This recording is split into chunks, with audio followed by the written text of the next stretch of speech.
In this video, we will show you how to replace your heater hose connector on the Chevy Trailblazer. This will be located right along the firewall inside of your engine compartment. Let's get into this. Okay friend, let's get started on our job. The first thing we need to mention is you need to have hand and eye protection at all times.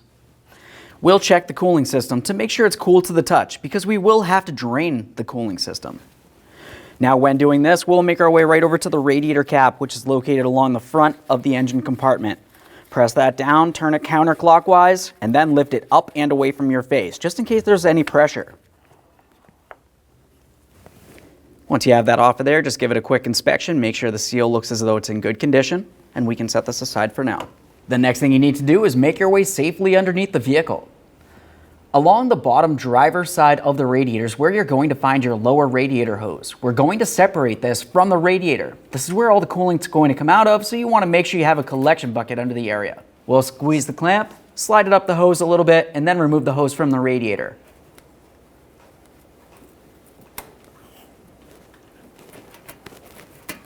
We'll use a hose pick, carefully make our way around the hose here. We just want to separate it, but be very careful not to damage the hose itself.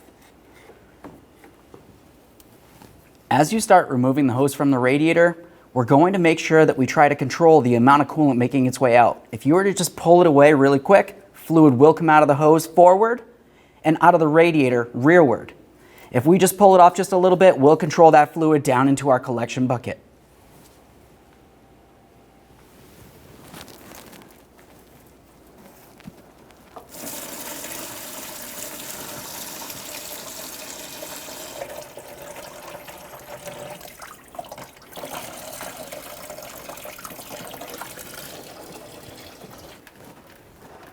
Once that's finished draining, we'll continue on to reinstalling the lower radiator hose. You want to make sure you press it as far as you can up against the radiator. Once you've done that, we'll continue on with the clamp. We want to make sure we slide that as close to the original position as possible, ensuring that we leave some hose on both sides of the clamp.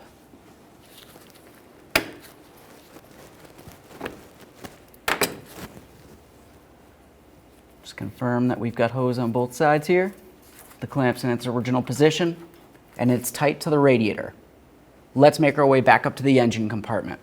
Now back up inside the engine compartment, we're going to be looking for where that coolant connector is located. If you were to look down inside this area, all the way up against the firewall, you'll find that you have two silver hoses that go into your heater core. That's where the connectors are. Of course, you could try reaching your arm deep down inside here and doing all the work just like this, or you can just remove some of this up along here so you can gain easy access. Let's do that. Let's start by removing the air inlet tube from the upper air plenum. Use an 8mm or a flathead screwdriver. We only want to loosen the clamp enough that we can slide this out of place.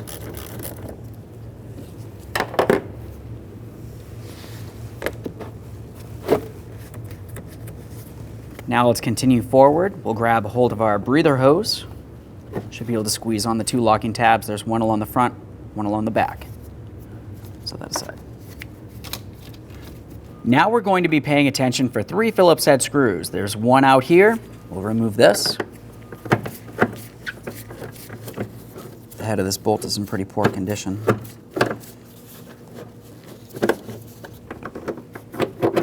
There we are, that's separated. We can leave it in the box. There'll be another one in this forward corner. There's that one. Our final one's right up here.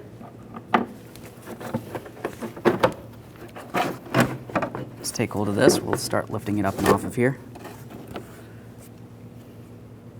There's that forward corner screw, the rearward screw,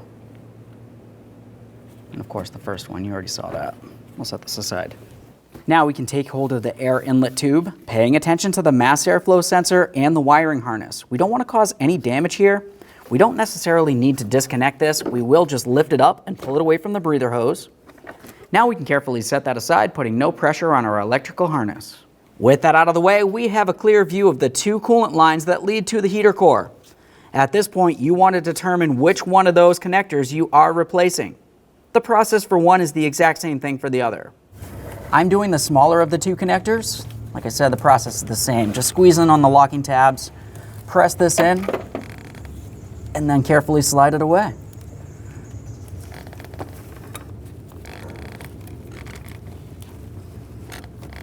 There we are.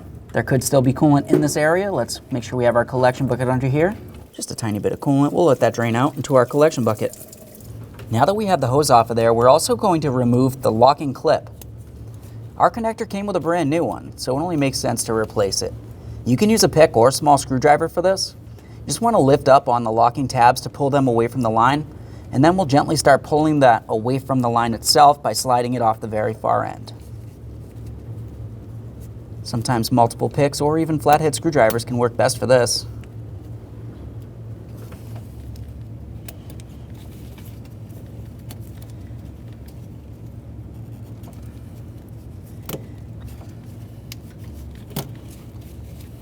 There's that. You can set that aside. Now the next thing we need to do is cut off the existing connector from the hose itself. You can use some hose cutters, and if you don't have some of those, you can also carefully use a razor blade. When we do this, we want to be as close to the metal aspect as possible. Don't make your way all the way up the hose, because then you might not have enough slack and you might cause some binding. Start working this around. This isn't a race. We want to be as careful as possible. There we go. It's starting to come off.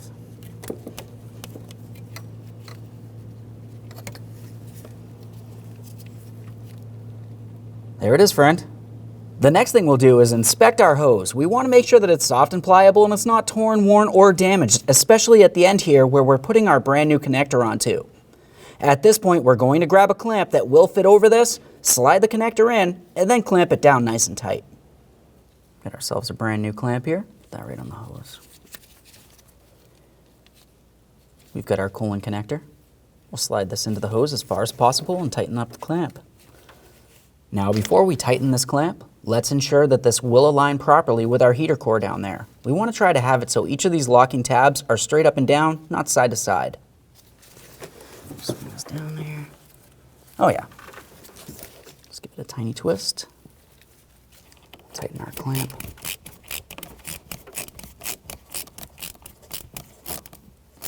You want to be careful not to over tighten these clamps.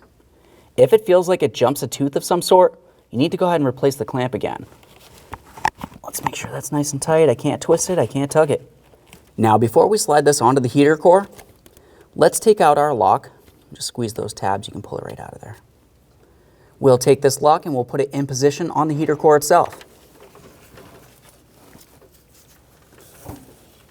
Slide it right in there. There we go. Slid right over the ears. I'm going to give that a tug. We'll make sure it's facing up and down. Now we can put on the rest of that connector. Just slide it right in. There we go. Double check to make sure it's locked in on the top and the bottom. We'll give it a tug. We definitely don't want any leaks from here. Now, as I mentioned, the process for one of these connectors is the exact same thing for the other. Go ahead and replace that if you're doing so. Otherwise, we'll continue on with our air intake system. Now we can get our air inlet tube back in place. We'll slide this onto the plenum.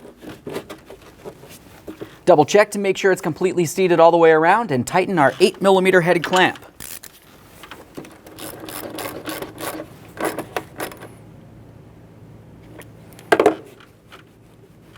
Underneath this area, we also have our breather tube. It had that small clip just underneath the mass airflow sensor. We'll just gently press that into place.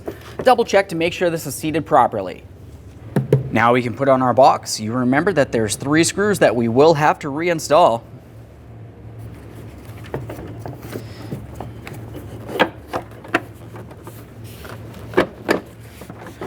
Let's try to get everything lined up here. Be careful for our breather tube. We'll put that on in a minute.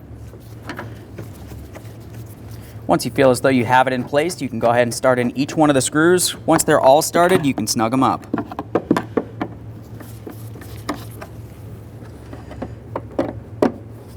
Now we can attach our breather hose here.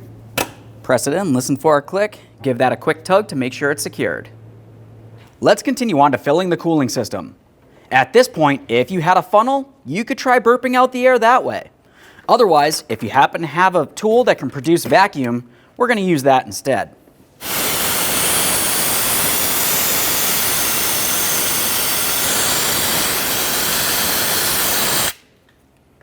If you're using a tool that produces vacuum, you want to double check for leaks. The way we're going to do this is just let this sit for a minute or so and double check to make sure the needle does not drop.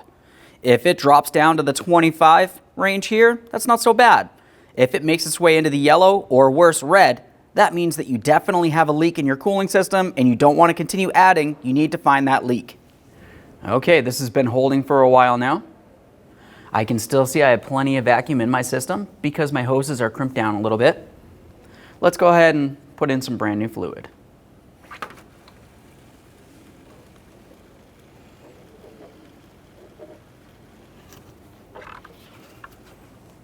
There we are. At this point, we'll remove the tool. Let's continue on by adding a funnel up along the top here. We'll put in a little bit more brand new coolant and we'll let it burp out in the system.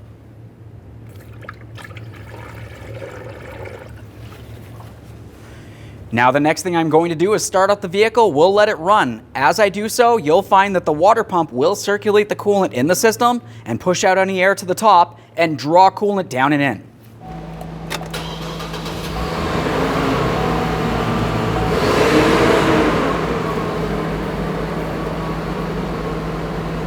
Now that we've run the vehicle for a while and it's up to normal operating temperature, and I'm sure there's no air coming out of the system, we'll continue on to removing the funnel from the area. I'm just going to carefully squeeze on the upper hose just enough that it applies a tiny bit of pressure.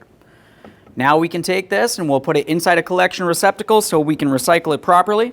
Continue on to removing the rest of the adapter and reinstall our radiator cap.